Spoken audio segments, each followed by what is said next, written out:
Hi and welcome to my channel. Here I'll show you how easy it is to change your cabin air filter.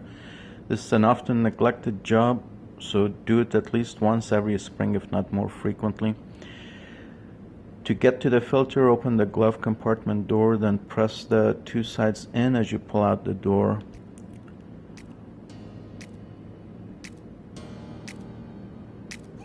There are two notches on two sides of the little door to the air filter housing, and you just press those notches as you take out the door.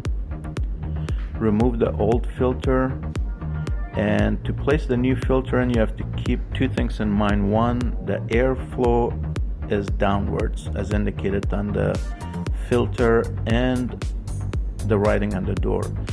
The second thing is, as you insert the new filter, the end of it slides kind of upwards, and that holds the entire filter higher than the bottom of the housing by about an inch or so. Shine some light into the housing and you'll see what I'm talking about.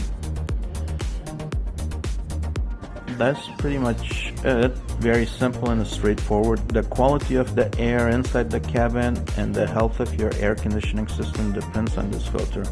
So don't neglect to replace it every 10,000 miles, every year, or as soon as possible, depending on the environment that you do most of your daily driving in.